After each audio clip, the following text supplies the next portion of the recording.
వచ్చిన మళ్ళీ true down ఛార్జీలు ఏమి అప్పుడు ఎక్కువ వస్తే మేము తగ్గిస్తాము అంటున్నారు. తగ్గిస్తాము అన్నప్పుడు తగ్గించాలి కదా కరెంట్ ఛార్జీలు. తగ్గించిన ఛార్జీలు మనకి ఇవ్వాలి, లేదా దాంట్లో సర్దుబాట్లు అనేది చేయాలి. సర్దుబాట్లు చేయకుండా ట్రూ డౌన్ ఛార్జీలు కూడా ప్రభుత్వం ఖాతాలోకి మళ్ళిస్తుంది. ఇట్లా ట్రూ డౌన్ ఛార్జీలు 450 కోట్లు మనం ఎక్స్ట్రా కట్టుకుంటాం, అవి ప్రభుత్వం ఖాతాలోకి పోతుంది. మనకు 450 కోట్లు కావాలి. 450 కోట్లు ప్రభుత్వం ఖాతాలోకి పోయింది. అవి ఇవ్వండి అంటే అట్టెక్ట్ ఇస్తాము అంట. అంతకుముందు మీరు ఎక్కువ అన్నారు కాబట్టి ఇప్పుడు ఆ డబ్బులు కట్టండి. అట్టెక్ట్ కట్టారు అని అన్నారు. నేను ఎప్పుడో సంవత్సరం కిందట వాడిన కరెంట్కి ఈరోజు నాకు బిల్లు వేస్తున్నాను. నేను ఎప్పుడో 5 సంవత్సరాల కిందట వాడిన కరెంట్ బిల్లుకి నాకు ఈరోజు బిల్లు వేస్తున్నాను. అదే దుర్మార్గం. ప్రపంచంలోనే ఎక్కడా అట్లాంటి పరిస్థితి లేదు. ఆంధ్రప్రదేశ్లోనే ఎందుకు వచ్చింది అంటే మనం కరెక్ట్గా మన విద్యుత్ ఉద్యమంలో పోవాలి. చంద్రబాబు నాయుడు ఇప్పుడు పరోక్షంగా శత్రువుల్ని ప్రజల్ని దెబ్బకొట్టే ప్రయత్నం పాలకులు చేస్తుంది. పరోక్షంగా నీకు తెలియకుండా నీ ముందుకు రాకుండా దెబ్బకొట్టే ఒక పెద్ద ప్రయత్నం. మీరందరూ కరెంటు బిల్లు చూస్తే 9 రకాల బిల్లులు కరెంటు బిల్లులో ఇంత పెద్ద పేపర్లో ఉంటారు. కస్టమర్ ఛార్జ్ అంటాడు, లేదా ట్రూ అప్ ఛార్జ్ అంటాడు, ట్రూ డౌన్ ఛార్జ్ అంటాడు, లేదు పన్నులు అంటాడు. మీరు రకరకాలుగా 9 ఛార్జీలు కనపడుతుంది. వాడిన బిల్లు ఇప్పుడు గోవింద్ గారు చెప్పినారు, వాడిన బిల్లు 60 రూపాయలకు వచ్చిన బిల్లు 40. ఇదొక దుర్మార్గమైన వ్యవస్థ. ప్రజలకు తెలియకుండానే ప్రజల్ని మోసం చేసే ఒక వ్యవస్థలోకి మనం అందరం నెట్టబడినాం.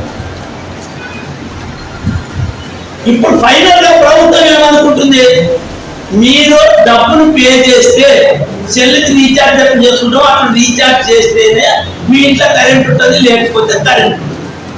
ఇప్పుడు భార్యాభర్తలకి తగాద పెడతారు, పెట్టనీకి ప్రభుత్వాలు ప్లాన్ చేస్తారు. నువ్వేమన్నా చేసుకో, నువ్వేమన్నా పాడైపో, ఆ కరెంట్ పెట్టు, ముందు కరెంట్ బిల్లు కట్టు. నువ్వు ఎప్పుడు కరెంట్ బిల్లు నా దగ్గర డబ్బులు లేదని చెప్పి 100 రూపాయలు కట్టుకుంటే 100 రూపాయలకే కరెంట్ ఆడుతుంది. 100 రూపాయల తర్వాత అదే బంద్ అవుతుంది, నీకేం ఇబ్బంది లేదు. నాకు నిన్నే నన్ను రీఛార్జ్ అయిపోయింది. నేను సంబంధం వేసుకుంటే తలకాయ చెప్పామని సంబంధం వేసుకుంటే కరెక్ట్ నిన్న అయిపోయింది. నిన్న అయిపోతే మళ్ళీ నాకు ఫోన్ వస్తుందని చెప్పి రాత్రి వాళ్ళతో పాటు చెప్తాడు, ఒక 1000 మెసేజ్లు పెట్టిస్తాడు. రేపు నీ దాంట్లో చెల్లి ఛార్జ్ అయిపోతుంది చేసుకోవాలి. మనకు కూడా అట్లా చెప్పి చెప్పి చెప్పి ఏం చేస్తాడు, 100 రూపాయలు కరెంట్ వాడుకున్న తర్వాత నీకు కట్ చేస్తాడు. నువ్వు అదో కట్టలేదు, మర్చిపోయినావు, పనిలో ఉండవు, పొలం పనిలో ఉండవు, వేరే పనిలో ఉండవు, వేరే ఊరి పోయినావు అంటే కుదరదు. ఇది ఒక ఎత్తు అయితే, రెండో ఎత్తు మనకు స్మార్ట్ మీటర్లు బిగిస్తే అహ్మదాబాద్ లో ఉండే అదాని సెంటర్లోన మన గోప్యతలు ఉంటుంది. మనం ఎవరో కంటే మన దగ్గర ఉంటుంది.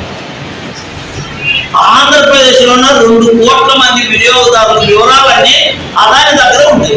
ఆయన ఏమైనా చేయొచ్చు. ఒక చిన్న ఉదాహరణ, నెల్లూరు జిల్లాలో మనకి తెలియకుండా మీరు ఏదైనా ఈ మధ్య ఒక పిక్చర్ వచ్చింది, ధనుష్ నాగార్జున సినిమా, వేరే లేదు, ధనుష్ నాగార్జున సినిమా. ఎవరైనా కుబేరుడి సినిమా చూసింటే ధనుష్ బిచ్చగాడు, నాగార్జున కోటీశ్వరుడు. డబ్బులు ఎక్కువైతే బిచ్చగాడికి వాళ్ళ ఆధార్ కార్డు తీసుకోవాలి, పాన్ కార్డు తీసుకొచ్చి వాళ్ళ మొత్తం డబ్బులు వేస్తారు.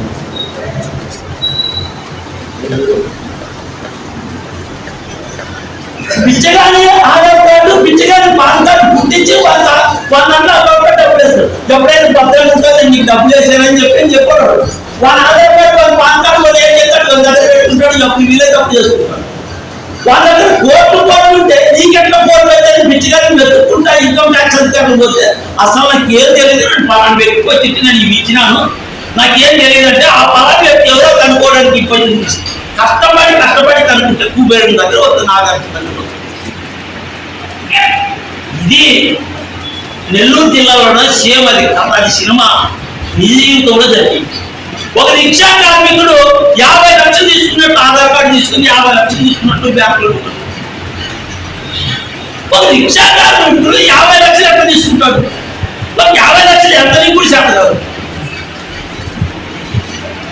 ఇట్లాంటి మోసాలు మామూలుగా వ్యక్తులు కాకుండా ప్రభుత్వాలే మనల్ని చేయడానికి మొదలు పెట్టడం కాదు, ప్రారంభమైపోయి చాలా కాలం అయింది.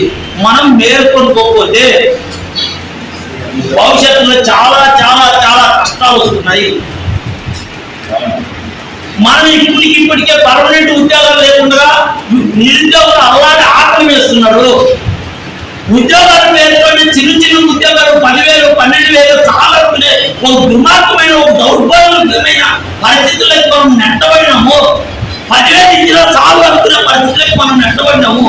10,000 ఇస్తే టీవీ బిల్ ఏంది, కరెంట్ బిల్ ఏంది, ఫోన్ బిల్ ఏంది, గ్యాస్ బిల్ ఏంది, వీలైతే ఇల్లు లేకుంటే ఇంటి అద్దె ఏంది, ఇవన్నీ మనం ఏమో ఆలోచించే పరిస్థితుల్లో కూడా ప్రజలు లేకుండా పోయింది. ప్రజలు చైతన్యవంతం కాకపోతే ఈ ప్రభుత్వాలు రాబోయే కాలంలోన ఇప్పటికి 25,000 కోట్లు వసూలు చేయాలని ప్రభుత్వం కట్టలు. ఎంత విచిత్రం అంటే విద్యుత్ సంస్థకి 12,000 కోట్ల రూపాయలు లాభం వచ్చిందా, ఆ లాభాన్ని మనం పంచండి, మాకు ఇవ్వండి అని చెప్పి కోట్ల కేసులతో కొట్టేసిన ఈ దుర్మార్గమైన పరిస్థితిని మనం కానీ పసిగట్టకుండా, గమనించకుండా, పరిశీలించకుండా మనం అసలు దాన్ని తీసుకోకుండా ఉంటే మనం ఖచ్చితంగా అన్యాయానికి గురవుతాం. అందుకోసమే 5వ తేదీ ఓ పెద్ద ఉద్యోగం, ఓ పెద్ద ధర్నా, దీనికి ఇక్కడి నుంచే ప్రారంభం కావాలి. ఎందుకంటే అన్ని సంఘాలను పిలిచాం. ఇప్పుడు ఒక్కరోజు సంతోషం, రేపు కనీసం 10 మంది రావాలని చెప్పి మా మన ఒక సంఘం నుంచి ఒక 10 మంది రావాలని చెప్పి మా మనలు. ఎందుకంటే ఇప్పుడు కాకపోతే ఎప్పుడు చూస్తాం. ఈ ప్రభుత్వాలు తొమ్మిదాలు వస్తుంటే కాదు ప్రత్యక్షంగా అవునో కాదో తేల్చుకుందామని చెప్పి ప్రజా సంఘాలు పార్టీలు ఇప్పుడు తేల్చుకోవచ్చు, ఎప్పుడు తేల్చుకుంటారు. రాబోయే కాలంలో ఎలక్షన్లు వస్తున్న స్థానిక సంస్థల ఎలక్షన్. ఇప్పటికే ప్రభుత్వం దిగొచ్చింది, రైతులకి మీ స్మార్ట్ మీటర్లు బిగించమని చెప్పి. రైతులు స్మార్ట్ మీటర్లు పగలగొట్టడం వల్ల కొత్త రైతులకి ఇవ్వాలని చెప్పింది. మనం ఎస్సీలు దళితులందరూ ఏమనుకుంటున్నారు, మాకే ఉచిత విద్యుత్ అనుకుంటున్నారు. నీకు ఉచిత విద్యుత్ లేదు, నీకు ఉచిత విద్యుత్ లేదు. స్మార్ట్ మీటర్ బిగించిన తర్వాత ప్రభుత్వాలు కలబడి మాటలు మాత్రమే చెప్తున్నాయి, మీకు అందరికి ఉచిత విద్యుత్ ఇస్తాం, మీకేం నష్టం లేదు, మీకేమైనా నష్టం కలిగి మేము చూసుకుంటాం. ఇవన్నీ అబద్ధాలు మాటలు. ఖచ్చితంగా స్మార్ట్ మీటర్లు చాలా స్పీడ్ గా బిగించే ప్రయత్నం చేస్తున్నది ప్రభుత్వం. చాలా దుర్మార్గంగా పాలకులు కాకుండా అధికారులు కూడా గోడలు దూకి స్మార్ట్ మీటర్లు బిగిస్తున్నారు మన అనుమతి లేకుండా. ఎట్టి పరిస్థితుల్లో మన అనుమతి లేకుండా స్మార్ట్ మీటర్లు బిగించరాదు, ఇది చట్టం చెప్తుంది, విద్యుత్ చట్టం. మన అనుమతి లేకుండా స్మార్ట్ మీటర్లు బిగిస్తున్నారు. ఎట్టి పరిస్థితుల్లో బిగించరాదు, బిగిస్తే పగలగొట్టే ప్రయత్నం చేయండి. ఆ రకంగా దాన్ని వ్యతిరేకించండి. దాంతో పాటు రేపు 5వ తేదీ జరగబోయే ధర్నాలోన మనంగా కనీసం ఈ టౌన్లో గ్రామీణ ప్రాంతాలు పక్కన పెట్టి ఈ టౌన్లోన ఒక 10 వార్డులను మనం కానీ ఇన్ఛార్జి తీసుకుంటే ఒక 10 వార్డులోన ఒక 50 మందిని, ఒక 10 మందిని, 20 మందిని, 50 మందికి తక్కువ, అంతకంటే 10 మందికి ఎక్కువ ప్లాన్ చేయగలిగితే కనీసము కింద గ్రామీణ ప్రాంతాలకు కాదు, కింద ప్రజలకి ఈ స్మార్ట్ మీటర్ల గురించి ఎవరు తెలియదు. నాయకులకు అందరూ తెలుసు, లాస్ట్ ఈవెన్ మన పెండాలు తెలియదు. నా పెండాలు అంటే టీచర్ తెలుసు, మనం మాట్లాడుకుంటాం కదా. మన భార్యలు కూడా స్మార్ట్ మీటర్ల గురించి మనం చెప్పుకోకపోతే ప్రమాదం ఉంది. ఆ తర్వాత మనం ఎంత ఎదిగినా, ఎంత నాగట్లు పట్టినా ఏం కాదు. కాబట్టి ఈ స్మార్ట్ మీటర్లు వ్యతిరేక ఉద్యమంలో మనం ఖచ్చితంగా పాల్గొనాలా. పాల్గొనే ముందు మేము ఈ వార్డును తీసుకుంటాం, మేము లేదా ఈ గ్రామాన్ని తీసుకుంటాం. మనం ఎంతైనా కానీ మనం చిన్న ఉద్యమమే ఉండొచ్చు. ఇప్పటికే దేవదానం గారు చెప్పినట్లు పాలకులు కాలేము, అయిన తర్వాత చూస్తాం దేవుడు. ఇప్పటికిప్పుడే పాలకులు కాలేము, ఎమ్మెల్యేలు కాలేము, ఎంపీలు కాలేము. ఈ ప్రజలు మనం ఓట్ చేయరు. ఓట్ వేయడం అంటే చాలా కష్టం. నిజాయితీ ఉండడం అనేది ప్రపంచంలో అత్యంత కష్టమైన పని. నిజాయితీ ఉండాలి కాబట్టే మనం అందులో చూడాలి. ప్రపంచంలో ఏదైనా కష్టమైన పని ఏంటంటే నిజాయితీ ఉండడం, అంతే. ఇంకా రెండో మాటే లేదు. మరి కమ్యూనిస్టులు నిజాయితీ ఉండాలి కాబట్టి ఈరోజు వాళ్ళు అందులో రాకుండా అడ్డుకుంటున్నారు. అన్ని రకాల వాళ్ళు అందరూ కలిసి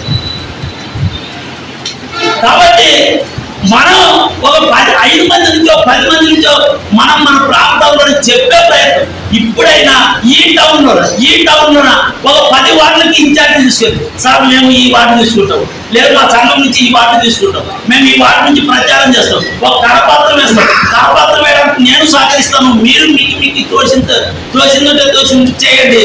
ఆఫ్టర్ 5 ధర్నా అయిపోయిన తర్వాత కూడా ఈ కార్యక్రమం కొనసాగించాలా.